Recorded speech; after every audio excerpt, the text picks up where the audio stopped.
So once someone's got in touch with you via website, online, telephone, or through your face-to-face events, how and through leaflets, what happens next? So if someone's come onto the project, they've signed up and said, yes, I want to give my voice, what happens next?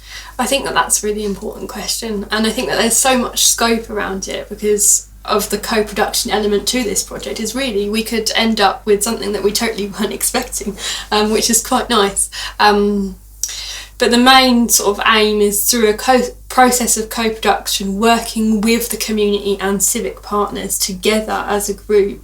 Things around disabilities, free school meals, uniforms, so it could be anything to do with them or something completely different, which I really like about this project because we're the first to do it county-wide.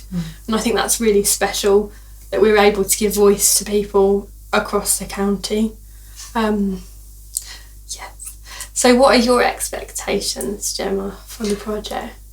I think for me is, as we've said, is making sure that the voice is heard, making sure that we capture that and we act on it, and make sure that we work together to make those changes. So, you know, for example, we already know that there are some things that can compound poverty, like the way that we request that people pay for things, for example.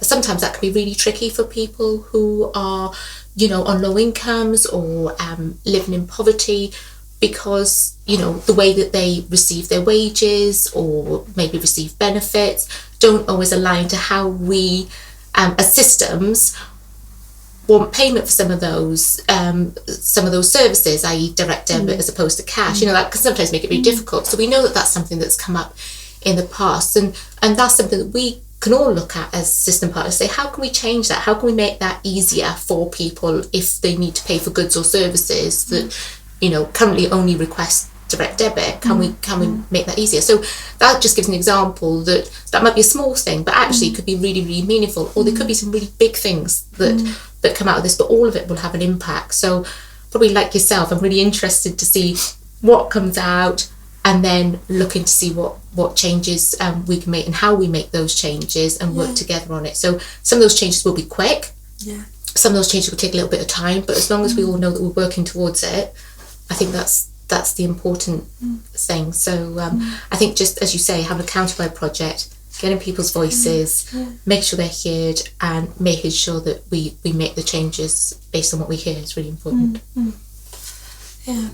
It'd be nice to see some maybe standardisation across the board when it comes to support hubs and services and how they offer signposting and display it, and ultimately trying to encourage people to come forward. We have to kind of put something out there that breaks down barriers and where people don't feel so alone and so feared in putting their hand up and saying, listen, I need help.